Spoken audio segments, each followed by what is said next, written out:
Merci. Thank you so much for that introduction. I'm Julia Caron. I host the morning show Quebec AM here in Quebec City on CBC Radio 1. And I have been lucky enough to get to interview authors as part of the Salon du Livre des Premières Nations for over a decade now. I know there are some people in the audience here who remember when it used to take place in Wendake at the Hôtel Musée, and it was very small, and now we've got to see it expand over the course of the past 13 plus years. And it's just so great to be a part of the 2024 edition. Thank you to everybody who has made that happen and who's here today. So our event today is going to be in English mostly, but I was wondering if anyone wanted one short French part. By a raise of hands, who would like me to include just one little French element in our discussion? Don't be shy. Si vous voulez que je pose juste une question en français pour le public. So thank you everybody for being here. I'm going to start by introducing our guest, Eden Robinson, and I'm going to read a bio she wrote herself. Eden Robinson has matriarchal tendencies. Doesn't have a pressure cooker, but knows how to jar salmon. Her smoked salmon will not likely kill you.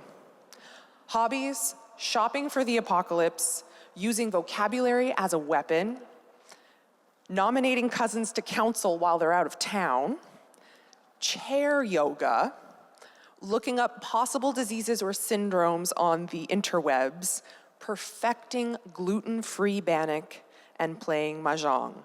Be warned, she writes novels and tends to be cranky when interrupted. Eden Robinson, thank you for being our guest. Merci. The first time I read one of your author bios, Eden, I was like, this is an art class, and like, this is you should teach people how to write an author bio. Anyone can find a list of books that you've written, but not everybody knows that you mastered gluten-free bannock. How hard was that process? Lard. Lard? Lard is the key. Lard is the key. If you want a more robust bannock, corn flour is just delightful. But it's not going to have that fluffy glutinous. Yeah, there's very few things that can substitute for the pure doughy pleasure of gluten.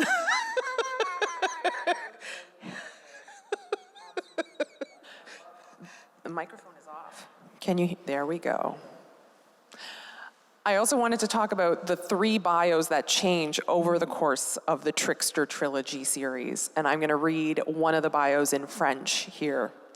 Eden Robinson, romancière Haisla and Heiltsuk, a publié un recueil de nouvelles à l'époque où elle était goth. Ses 2 premiers romans, Monkey Beach et Bloodsport, étaient plutôt sombres parce qu'elle ne savait pas à l'époque qu'elle était intolérante au gluten. Le fils du Trickster et les 2 autres tomes de la trilogie du Trickster ont été écrits sous l'influence du tofu poêlé à la levure et de la levure alimentaire, ce qui pourrait expliquer certaines choses, mais probablement pas. You write about your diet and how it affects how you write. So you talk about being grumpy and cranky because of food.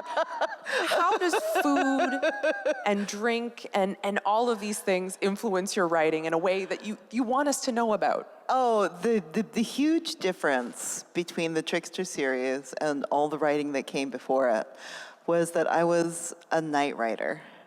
So Monkey Beach was written between 10 o'clock and 2 o'clock, and everything else was written like in that magical time period. But for the Trickster series, I found that life was kind of getting in the way. I had personal and professional obligations. I was adjuncting at 2 different online universities. I had community obligations. So my days were packed, and at the end, there was nothing left in the tank. There was just absolutely, and unless I have some juice, I can't create. So I realized I hadn't really written anything significant in about 10 years. So I thought, okay, I'm going to have to just make time for writing. And the slot that I had open was between 4 a.m. and 5 a.m. I'm an early morning riser, and even I am just between 4 and 5 a.m. as a Yes. moment to be creative. Yes. And to write. Yes.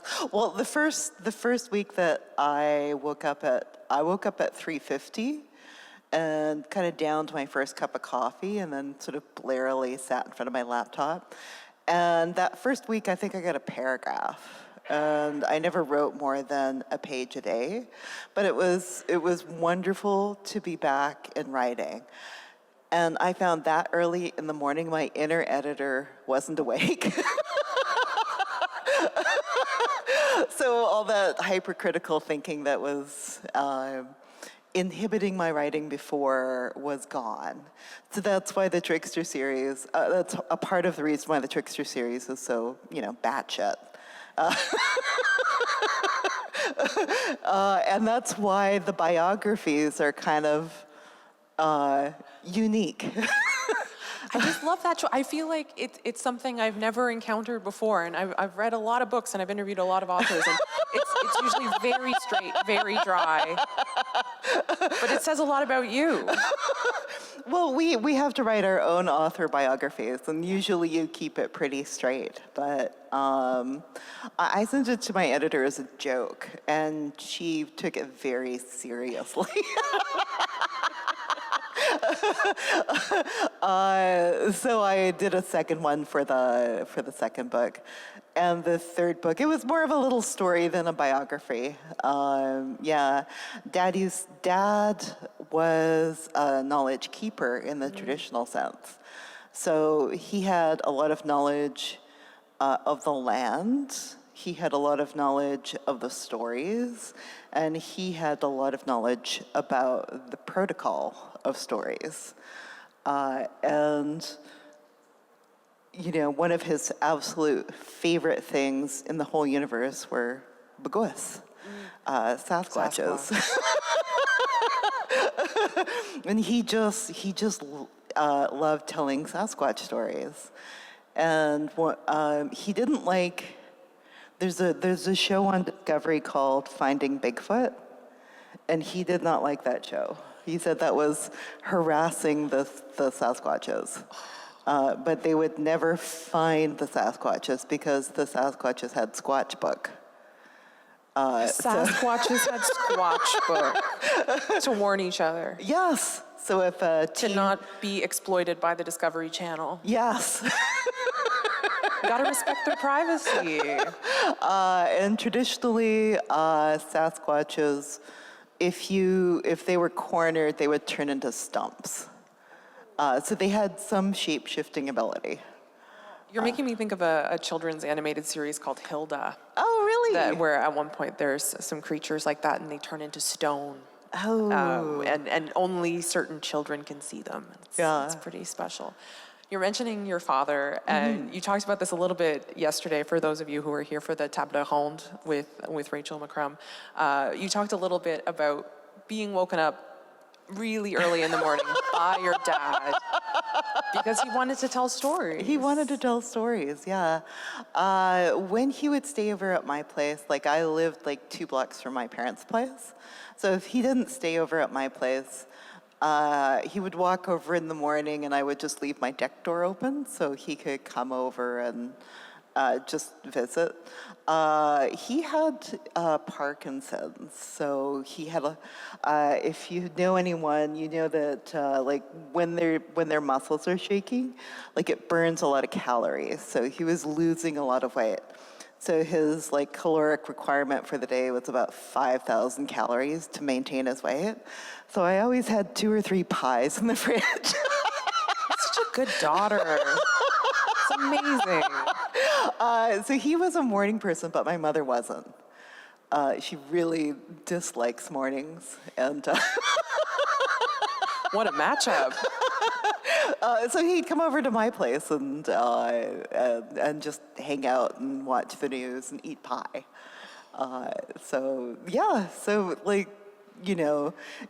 If he was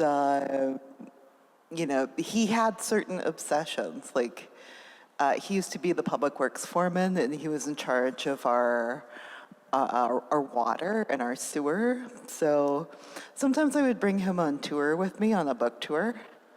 And because, he'd worked in sanitation for so long, if we were on a res, he would sweet talk people. I think one of them I think your microphone may have just run out of batteries. And the team here, so efficient. Merci beaucoup. Merci beaucoup. So he would sweet talk us into getting a tour of their sewage system.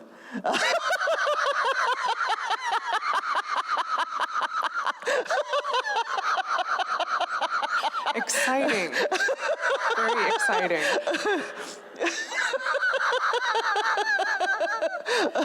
He also, water purification was another one of his passions. So, so I grew up, he was very interested in as-builts, he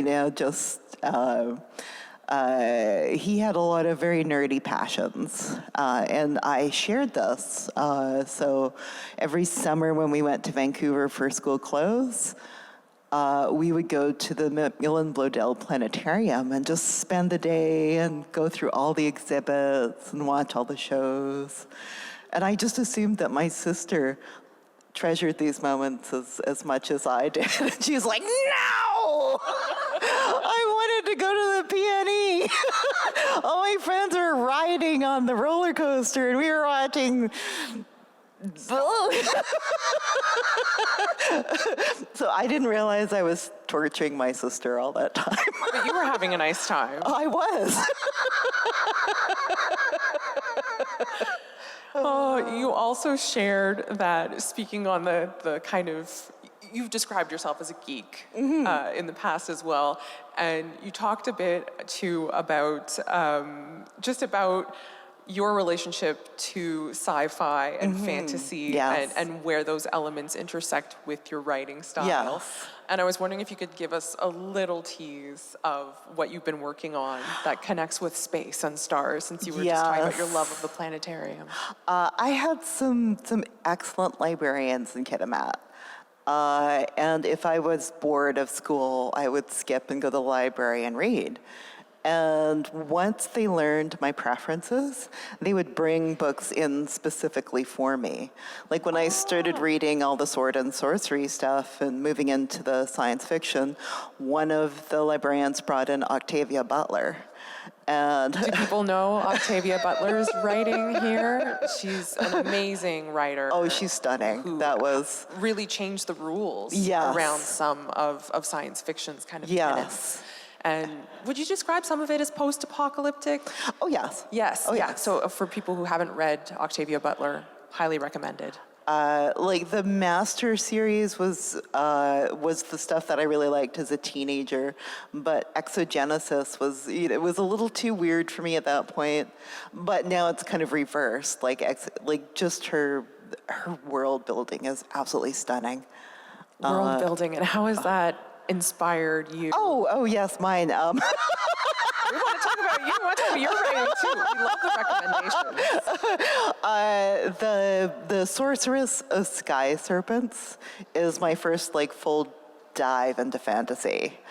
And the sort of genesis of it was, I was just really missing Dad's stories. I was missing all the supernatural creatures he wrote about.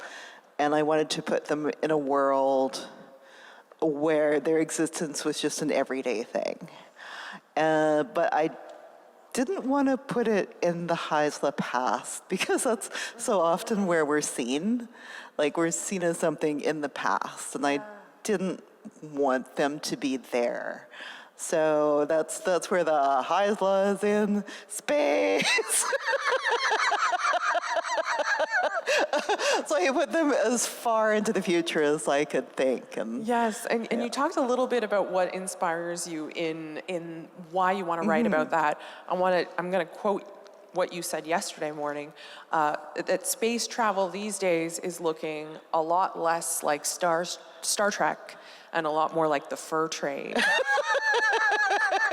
And that idea of what would happen if Haisla people were moved to another planet. And you talked about it being West Coast, but in space. Yes. Tell us more about why that's something that's been inspiring you and something you've been writing about. I just wanted to have, like, there were so many questions that I have. Like, when you're thinking about human individuality, and then you start to think about cloning. Are, clones of indigenous people still indigenous? If you put like a Haisla person on another planet, what kind of relationship do they have to the land? If you put a Haisla person on another planet, like our spiritual beliefs are so tied to our particular piece of land. Like, would our supernatural creatures follow us? So that was the kind of thing I was interested in exploring. I'm glad you brought up place, because I was hoping you could read just a part from your 2000 book, Monkey Beach, in part because I was revisiting this book. I read it almost 20 years ago, I realized. It was the first time I read it. And rereading it and revisiting some of your other writing, dark and wet comes up a lot. And I recently heard in an interview, you compared yourself to a mushroom. Yes. Because in Kitamaat, yes, it's about 300 days of rain per year. So 300 days out of the calendar year are rainy days. Well, climate change has shifted it. It's now like 250. 250. 250 is still a lot. For people who are in Quebec City, I looked up the numbers for Quebec City. It's only a lot if you like sunlight. It's only a lot if you like, but it's so important. If you don't like sunlight, it's wonderful. Like the winters in Kitamaat, they aren't as dark as the Yukon. But the sun is still rising around 9, setting around 3 or 4. 9. That's jarring for us here in Quebec City. And it's like today was gray, but this would be considered a sunny day in Kitamaat. So that gives us a lot of context for your writing and the atmosphere that we feel. Oh, my in a poor lot of your sister, books. she has like seasonal affective disorder, so she can't do winter in Kitamaat at all. Understandably. So is it all right if I invite you now to read a bit from Monkey Beach? And I should also say, I feel like we're quite lucky to have Eden with us today, because I realized it's Eden Robinson's first time at the Salon du Livre des Premières Nations, so I had to get her to read for us. So without further ado, Eden, take it away. Mick took me guachlum picking in the spring. We wandered through the bushes, stopping to examine interesting trees or listen to birds or throw rocks in rivers. We scanned the ground for the serrated broad leaves of thimbleberry and salmonberry shoots, guachlum. You had to be careful not to pick the ones higher than your knees, because once they were that tall, the stalks became woody, and no amount of chewing would make them soft. Winter in Kitamaat meant a whole season of flaccid, expensive vegetables from town. Guachlum was the first taste of spring. The skin of the shoots had a texture similar to kiwi skin, prickly soft. Once you peeled them, the shoots were translucent green, had a light crunch and a taste close to fresh snow peas. Guachlum picking lasts a few weeks at best. Mick had 2 large bundles of guachlum under his arms. I had a smaller one I'd reduced to 2 shoots by the time Mick was ready to go back to his truck. Let's drop this one off at Mother's, Mick said, holding up a bundle.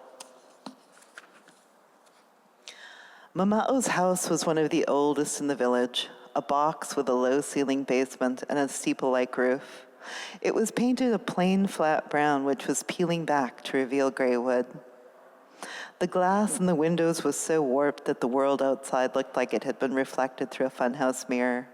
She never liked gardening, so the lawn was wild with tree-high elderberry bushes and a tangle of untrimmed grass. Mick opened the door and stepped inside and said, "Youts." Mick, Mama'o said. She brushed her hands against her apron as she came out of the kitchen.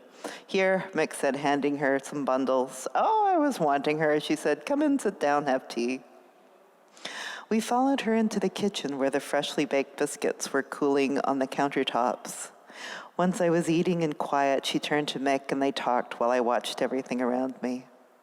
Inside, she kept her house tidy, but she didn't bother to decorate like other grandmas I knew. There was nothing on the walls, no doilies on the chairs, no knickknacks on her coffee table.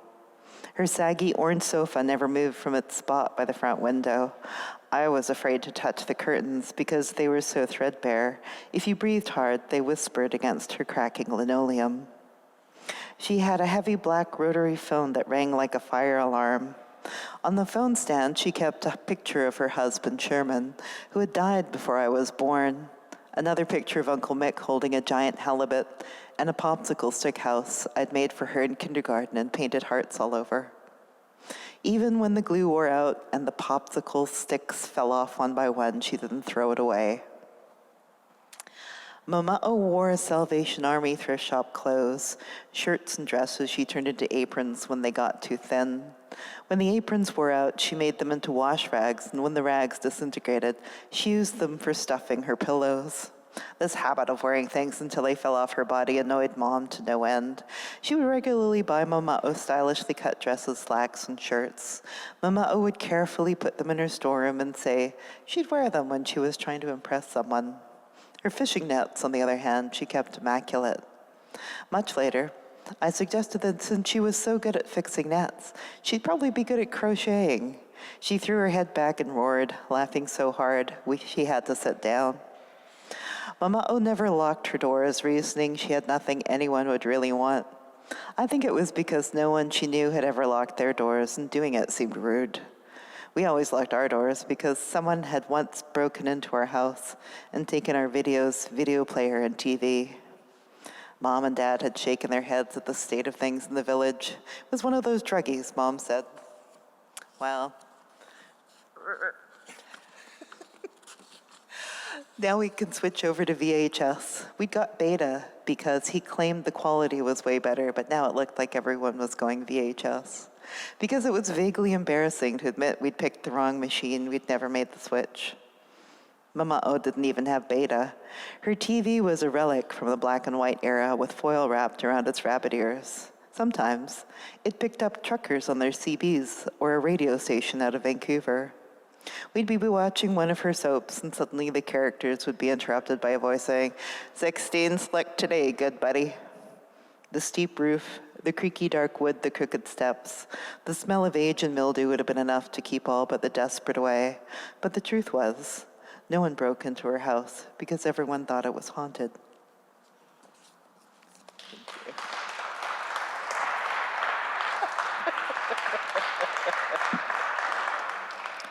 That was an excerpt from Monkey Beach, which was a finalist for the Giller Prize and a nominee for the Governor General's Award when it was published back in 2000. Before some of you were born. Before some of you were born.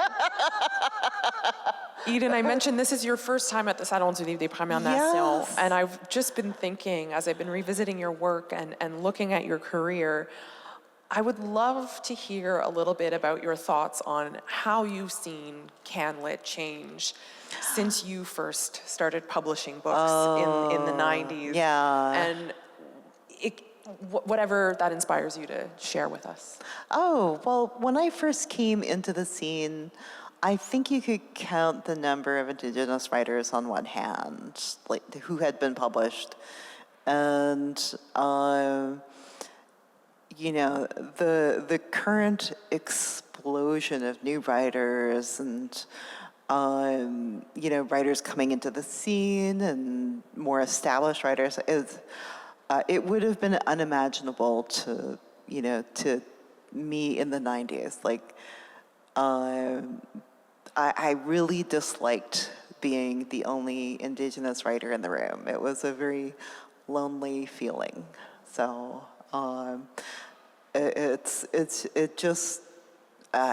fills me with such joy to see how many Native writers there are now, to see just the many directions that people are taking Indigenous literature is one of the most joyous things that I've experienced. Is that part of the reason why you dedicate so much time to mentoring young writers, reading drafts, connecting with new and emerging writers? Oh, yes. I'm a great enabler. A great enabler. And I have if you proof have of a that. passion. I have proof of that in this book by Jessica Johns, Yeah. Bad Cree. You may have heard of it. It was in the running for Canada Reads last year. It's just been translated into French by les éditions Alto, si jamais vous êtes intéressé de le lire en français. But I wanted to read for everyone one of the thank yous at the end of Bad Cree. An ocean of love to Eden Robinson for telling me in the first reading of this manuscript to go deeper, go darker, and for giving me the crystal that fucked up my dreams in a good way. What crystal did you give Jessica? If you would like to remember your dreams, if you'd like to have more lucid dreaming, solanite. Solanite. What does it look like? It's actually quite a delicate crystal. It's kind of clear. It looks quartzy, but you can peel it off in little filaments. Yeah, so put it under. It's like $5 for a fairly large one. You can put it under your pillow or on your nightstand. And the idea is that if you use that crystal, you will remember your dreams more vividly. It's not going to have an impact on them. It's not going to change your dreams. It's just to help you remember them, or to have more access to them. There's a bunch of other things you can do to help with dreaming, and she was like, when you first get to Banff, there's like a couple of sleepless nights. I'm not sure. And if Banff, you mean the creative writing? Yes. For people who don't know, Banff is very well known for having a lot of space for artist residencies, but writer residencies as well. So when people arrive there, they tend to have some sleepless nights. You can have some sleepless nights, and the dreams can be very intense, especially if you're sensitive to the ether, to the vibes of a place. And I can't remember what she was struggling with, so I gave her one of my selenite crystals, and that's. But An Ocean of Love, too. If people have read it, there's a lot in it about dreams, so I won't spoil anything if you haven't read it. It's fantastic. Again, Eden, I want to ask you more about that mentorship. In Bad Cree, there's a non-binary character. In the Trickster series, there's a non-binary character. How have the young people in your life encouraged you, or have they encouraged you to touch on new kinds of characters? My younger cousins have been absolutely essential. My niece and nephew are my technical advisors, so they'll tell me. My niece especially hated that Jared was still on Facebook. Jared is one of the teenage characters. He starts out as 19, I think? Yeah. So Jared is 19 years old in the Trickster series, so this would have been 2018, and we all know the stats show it. Facebook is for 40 plus. You would have been on Snapchat? Yes. Snapchat, so she was trying to maybe? explain Snapchat to me. It's confusing. confusing. And I found it super creepy. It's like, you're basically stalking your friends. It was Constantly in contact, sending selfies, sending just little silly things. Yeah, so I thought, okay, well, I'll explain it by Facebook is where he contacts his nana. So it's not, That's important. Yeah. For the people who are on Facebook. I was also wondering, I forgot about this in the Trickster series, but when I was re-looking at it, there's more than one joke about Nickelback in the Trickster series, and I feel like it's really teenage, and it's very Canadian, too.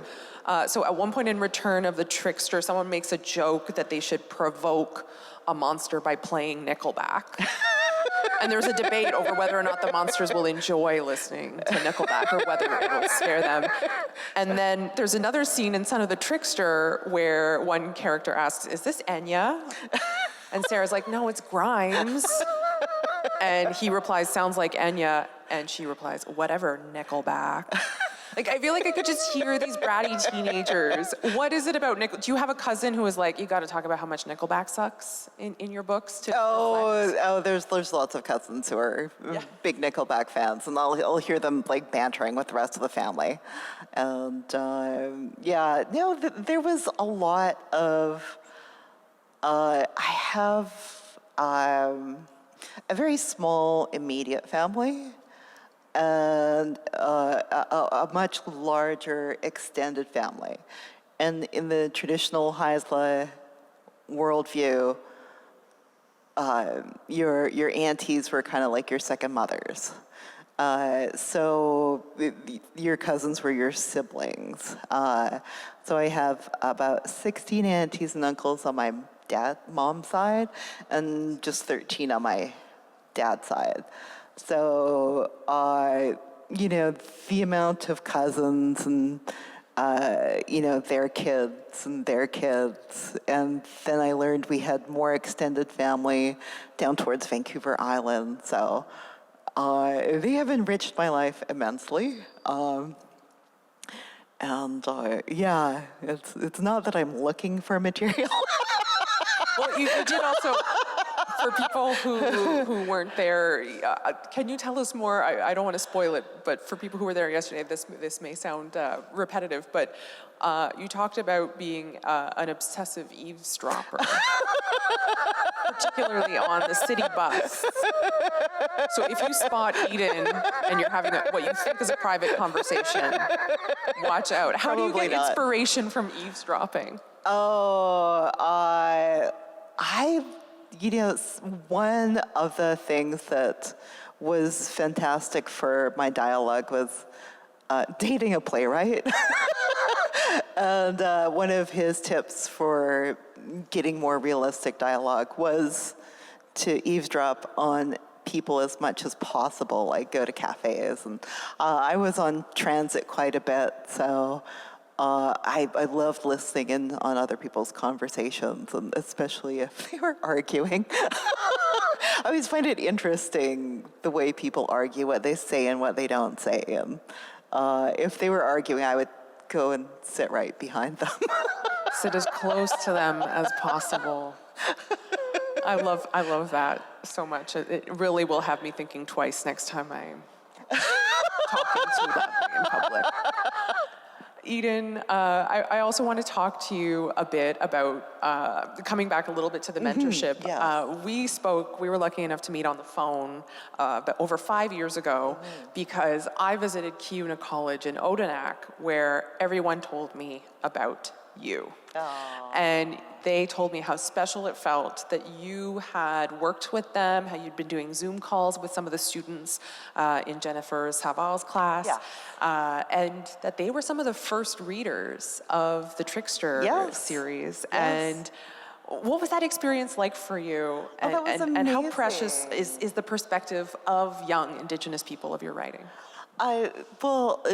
Jennifer came in yesterday with... and I got to actually meet her in person. You hadn't met Jennifer Saval in person? So this is a remarkable educator who's been doing work with Kiuna for, I want to say 10 years now. I grew up with a lot of mentors. And at the beginning of my career, I had some very generous mentors. And they really nurtured my gift, and they nurtured me as a person. They were very giving. So, that's the kind of thing I want to give back. That's the kind of thing I want to put in the world. And Haisla culture is generally a culture of service. Any of the potlatching cultures are. You gain your social status by how much you give back to the community. So we have a lot of showboaters. But, you know, the real people, the genuine people who are concerned about community, you know, they're always just some of the most wonderful people to hang out with. And that's my aspiration. That's where I'd like to go as an elder. I would say, and you see it. You see that reflected in credit, in acknowledgments in books, and many authors who've come after you who credit you for paving the way, especially as a woman, and especially as someone who explores darker themes, but still uses humor and still has that come across in a really natural way. Yeah. It's really remarkable. I must say, it's one of the things that I encountered the most in preparing for this conversation. Is just how important it is that you were one of the pioneers when it wasn't always easy to be, as you mentioned, the only Indigenous person in the room in some cases. So thank you for that work.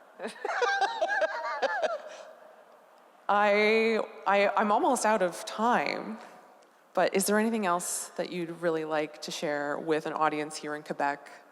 Just a little bit more maybe about the potlatch tradition that you were just alluding to and how that influences your writing? It influences my writing in that it's the lens I view the world through. So for those of you who don't know who the potlatchers are, there's down the BC coast, there's a number of mountains called the Coastal Range, and they're very high and they're very thick, so you can't easily go to the interior of the province. So there's a 100-mile strip of arable land between the coast and the mountains, and everyone on the west side of those mountains, that's canoe culture. Those are people who relied on the salmon. Those are people who, you know, who generally are all potlatchers. And there are no potlatchers on the other side of the mountain. So there was this huge physical divide. We still had like trading ties, but everyone from southern Alaska all the way down to a little bit into Oregon, but mostly through Washington, they all followed potlatching traditions. And potlatching was a system of government. It was our spirituality. It was our culture. It framed everything. So because I grew up on a reserve that was fairly remote, and I grew up in my mom's community and my dad's community, and they were all potlatchers. So I just assumed that everyone in the world potlatches. And you all know what it means. And you all understand my cultural context. So it was quite a shock to go to university and to be alone. I had never been alone my entire life. That was quite shocking. Remind us which university you attended? I first went to UVic, and then I went to UBC. I think there was an entire month where I was kind of shell-shocked because, potlatchers are dramatic. And the cultures themselves are quite extroverted. And I'm an introvert, so I always had a slightly weird fit within the culture.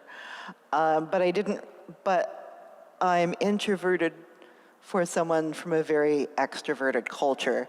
So I'm the shy one in my family. I have the quiet laugh. You know, I'm the one you have to bring out of her shell. We get kicked out of restaurants quite regularly.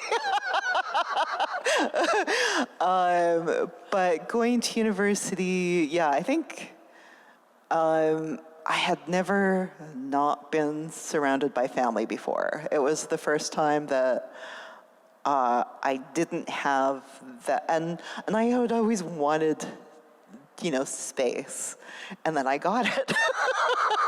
And it wasn't quite what I was expecting. So I think and it was so noisy. I hadn't dealt with traffic before. In Victoria. Yeah, in Victoria. The smells, I remember vividly, just the whole place smelled like car exhaust. It was just constant. And it took about a year to stop being homesick in a painful way. So a lot of what I wrote in Monkey Beach, I was writing it, most of it through my master's program, and I was deeply in debt. The cost of education. Yeah, and I couldn't afford to go home. So How much would it cost to go home? It was like 240 one way on a Greyhound. And this would have been in the 1990s? The 90s, yeah. So going on a plane was just completely out of, that was a couple of months' rent. So the section that I read to you was one of my homesick sections. Like that was one of the ones.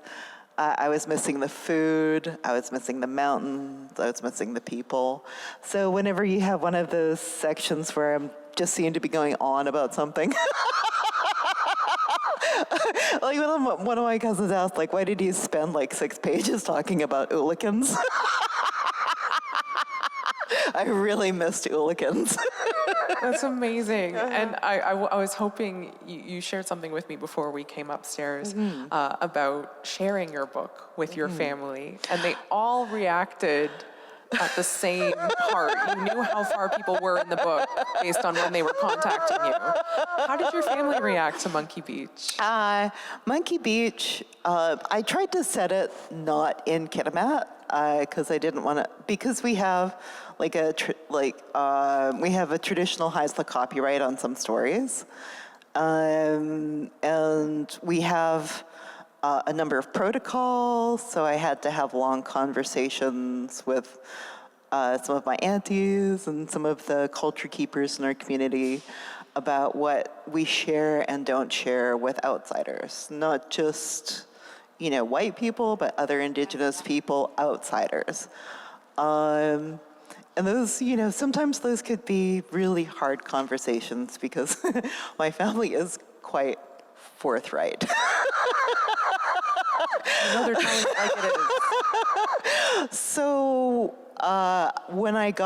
when Christmas came, I gave out Monkey Beach as my Christmas present.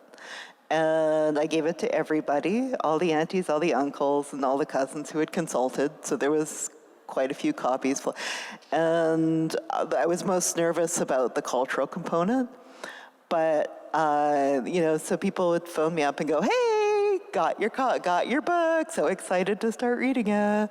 And then the next phone call would be, you killed Uncle Mick. I can't believe you did that. How dare you? That is not cool. And spoiler alert. Spoiler alert for a book that was published 24 years ago. It's fair enough. Oh yeah, none of my family likes to watch TV shows with me. I'm a terrible spoiler. But then when Mama'o died, and then there is like a formal structure to the way we, formal and informal structures to the way we tell oral stories. And the way I ended Monkey Beach is Not the way you do it in any way, shape, or form. And there were some people who were holding a deep grudge about the way I ended Monkey Beach, and they really wanted, like Lisa, at least to hook up with Frank. Love that level of attachment. But not knowing, like, if she was alive or dead on the beach was not a cool way to end the book, and they told me very clearly what they thought about that. Eden, thank you so much for your writing, your work, your books, and your mentorship. Thank you so much for being our guest today. Thank you.